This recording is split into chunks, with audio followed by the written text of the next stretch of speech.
भाइयों को मेरी तरफ से प्यार भरा और दिल से नमस्कार। और मैं लेके आ चुका हूँ आपके सामने टॉप और बेहतर जीके के क्वेश्चन। मेरे मित्र टॉप इसमें 30 क्वेश्चन मैं आपको अभी क्लियर कराऊंगा यूपी पुलिस के लिए। तो देखना है कि कितने क्वेश्चन आप इसमें सही करते हो। लास्ट में आपको कमेंट करना वन लाइनर क्वेश्चन है, टॉप क्वेश्चन है, बेहतर क्वेश्चन है और आपके जो एग्ज़ाम में छपने वाले क्वेश्चन लेके आया हूँ। यहाँ से जो पिछली बार हमें क्वेश्चन देखने को मिले थे पेपर में, उसी के आधार पर फर्स्ट क्वेश्चन हमें क्या कहता है। देखिए, दादा साहेब ठीक है पुरस्कार किसके क्षेत्र में दिया जाता है। अब आपको पता है दादा साहेब ये पुरस्कार दिया जाता है सिनेमा के क्षेत्र में। किस क्षेत्र में दिया जाता है? सिनेमा के क्षेत्र में दिया जाता है। अगला क्वेश्चन देखो, क्वेश्चन नंबर 2, सिख धर्म के संस्थापक कौन थे। अब आपसे पूछा है सिख धर्म के जो संस्थापक थे, तो सभी को पता है कि गुरु नानक थे। ये प्रथम गुरु थे सिखों के, ये भी आपको याद रख लेना है।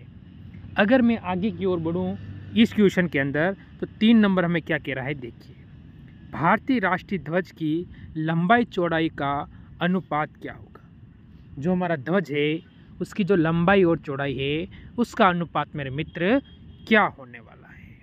तो आप कहोगे 3:2 इसका हो जाएगा। चलो आगे बढ़ो क्वेश्चन नंबर 4 पर। तो 4 नंबर क्वेश्चन हमें क्या कहता है, एक बार वो हम क्लियर कर लेते हैं। स्थानीय शासन की सबसे निचली इकाई को कौन सी होती है। सबसे निचली इकाई आप कहते हो ग्राम पंचायत। आपके यहाँ जो ग्राम पंचायत होती है, ठीक है, वो सबसे निचली इकाई हो जाती है।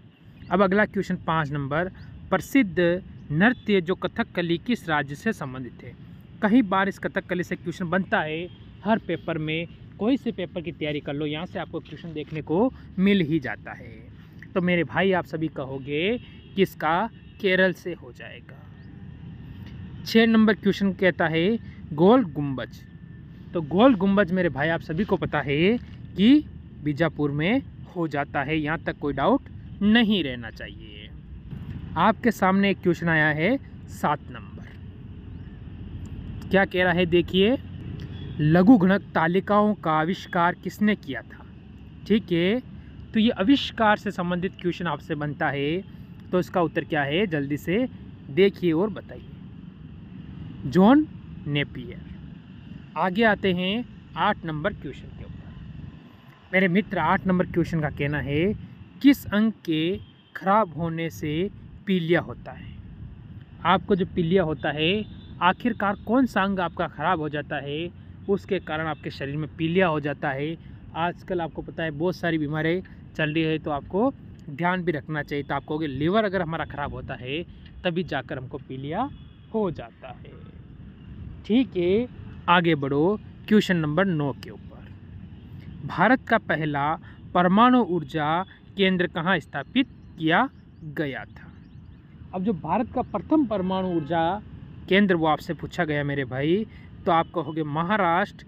और ठीक है, तारापुर कहाँ पर हो जाता है, महाराष्ट्र के अंदर इसे स्थापित किया गया था मेरे भाई। चलो बढ़ो आगे की ओर, क्वेश्चन नंबर 10 की ओर। इन क्वेश्चन को सिर्फ आप सुन लेना, सुनने से ही आपको याद हो जाएगा। क्वेश्चन नंबर 10 मेरे मित्र हमसे कहता है भारतीय संविधान में कितने मौलिक अधिकारों का उल्लेख किया गया है। तो भारतीय संविधान के अंदर कितने आपके मौलिक अधिकार है। पहले आपको पता था 7 थे, संपत्ति का अधिकार हटा दिया गया, अब आप कहोगे 6 अधिकार हो जाता है। एक और क्वेश्चन यहाँ से बनता है किस अनुच्छेद को निलंबित नहीं किया जा सकता। आपातकाल के दौरान अनुच्छेद 20 और 21 को इनको क्या करते हैं, अब आपातकाल लगने के दौरान भी आपको निलंबित नहीं किया जा सकता है, जिसमें आपको कुछ अधिकार आपको प्राप्त होते हैं इसके अंतर्गत। ये हो जाता है। फिर अगर आगे चले 12 नंबर पर, भारत का पहला वायसराय कौन था। ठीक है, भारत में पहला वायसराय बना था वो मेरे मित्र कौन था, इस क्वेश्चन ने हमसे ये पूछा है।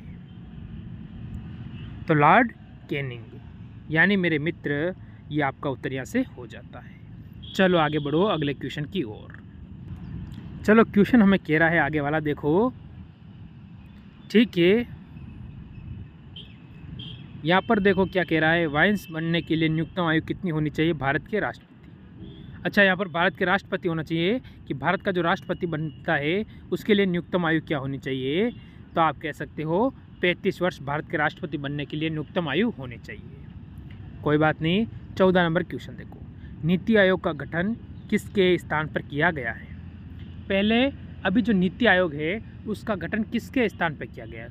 तो आप कहोगे योजना आयोग। ठीक है, योजना आयोग हो गया नीति आयोग की जगह। ठीक है, ये आपको ध्यान रखना है। कोई बस नाम चेंज हुआ है। पहले क्या था कि पहले था योजना आयोग, हर 5 वर्ष की योजना होती थी। अब क्या उसको नीति आयोग में बदल दिया गया है। आगे चलो, भारत में रीट कितने प्रकार की होती संविधान में, ये आपको बताना है। तो यहाँ से आपका उत्तर क्या होगा? जल्दी से सारे मित्र बताएंगे इसमें। तो जो आपका उत्तर है वो हो जाता है 5। ठीक है, कितनी होती हैं? 5 हो जाएगी। अब 16 नंबर क्वेश्चन अगर हम देखते हैं, भारतीय संविधान में कितने मौलिक कर्तव्यों का उल्लेख किया गया है? संविधान के अंदर आप कह दोगे मौलिक कर्तव्य 11 हो जाएंगे।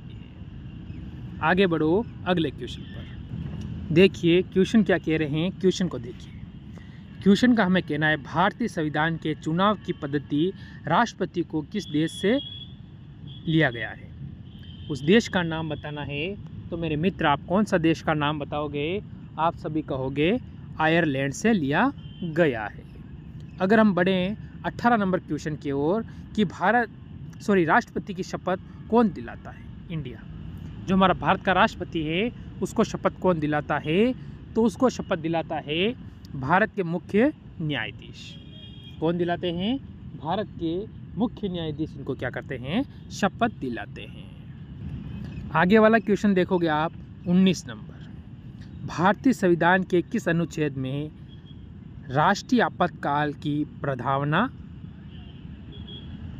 ठीक है, तो आप क्या कहोगे? कौन सा प्रावधान है ये आपसे पूछा गया है? अनुच्छेद 352 के अंदर हो जाती है। आगे बढ़ो 20 नंबर में, उच्च सदन जिसे हम कहते हैं राज्यसभा। उच्च सदन का मतलब क्या होता है? राज्यसभा। ठीक है, कितने सदस्य भारत के राष्ट्रपति द्वारा मनोनीत किया जाता है? तो उच्च सदन होता है, निम्न सदन होता है लोकसभा, उच्च सदन होता है राज्यसभा, जो कभी भंग नहीं होती है और इसमें 12 को किया जाता है। चलो देखो 21 नंबर क्वेश्चन। 21 नंबर क्वेश्चन हमें कहता है, भारत का लघु संविधान किस संशोधन के रूप में भी जाना जाता है? तो कौन सा भारत का जो लघु संविधान आपसे पूछा गया है मेरे भाई मेरे मित्र, तो आप इसमें कहोगे 42वें संविधान संशोधन। अगला क्वेश्चन कहता है, जम्मू और कश्मीर राज्य विधान सभा का कार्यकाल होता है? तो कार्यकाल 6 वर्ष का ही होता है। कितना होता है? 6 वर्ष का हो जाता है। चलो 23 नंबर क्वेश्चन पे चलते हैं। ये आपके सामने 23 नंबर क्वेश्चन क्या कह रहा है, पहले देखिए। अखिल भारतीय सेवाओं के लिए नियुक्तियां किसके द्वारा की जाती है? तो नियुक्तियां किसके द्वारा की जाती है? तो आप क्या कहोगे? जैसे कि राष्ट्रपति के द्वारा सारी नियुक्तियां की जाती है। आगे बढ़ो अगर मेरे भाई, तो क्या कह रहा है? शारदा अधिनियम संबंधित है। जो शारदा अधिनियम है वो किससे संबंधित है, आपको बताना है। तो आप कहोगे कि जो शारदा अधिनियम है मेरे भाई, वो बाल विवाह, जो बचपन में विवाह होता है उससे संबंधित है शारदा अधिनियम। अब हमसे 25 नंबर क्वेश्चन कहता है, नीति आयोग के अध्यक्ष हैं। जो नीति आयोग होता है उसका अध्यक्ष कौन होता है? तो हम क्या कहेंगे कि नीति आयोग का अध्यक्ष होता है हमेशा प्रधानमंत्री ही होता है। अब देखें अगर क्वेश्चन नंबर हम 26, तो किस ग्रह को बोना ग्रह माना जाता है? ऐसा कौन सा ग्रह है मेरे भाई जिसे हम बोना ग्रह भी मानते या कहते हैं? तो आप कहोगे प्लूटो। प्लूटो को हम कहते हैं। आगे चलो 27 नंबर, चीन सागर उष्णकटिबंधीय चक्रवातों का क्या नाम है? चीन सागर के बारे में आपसे पूछा गया है, तो इसमें आप उत्तर क्या दोगे? जल्दी से बताइए। टाइफून। क्या होगा? टाइफून हमसे कहते हैं। हिमालय किसका उदाहरण है? हिमालय किसका उदाहरण है? वलित पर्वत का उदाहरण हो जाता है हिमालय। आगे बढ़ेंगे 29 नंबर क्वेश्चन की ओर, तो मेरे मित्र इसका उत्तर देंगे भारत में सबसे बड़ी सिंचाई नहर है। अपने भारत के अंदर जो सबसे बड़ी सिंचाई नहर है मेरे मित्र, वो कौन सी है?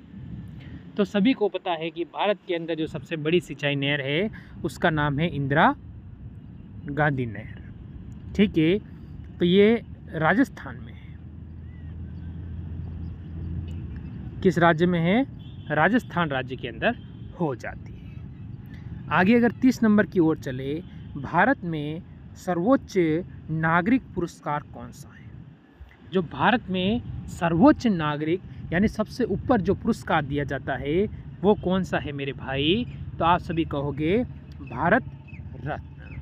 तो आज के मैंने टॉप 30 क्वेश्चन आपको करवाए हैं। ज़रूर बताना, ये यूपी पुलिस के इंपॉर्टेंट क्वेश्चन थे, कितने क्वेश्चन आपके सही हुए हैं। अच्छा लगे तो एक बार लाइक शेयर कमेंट करना नहीं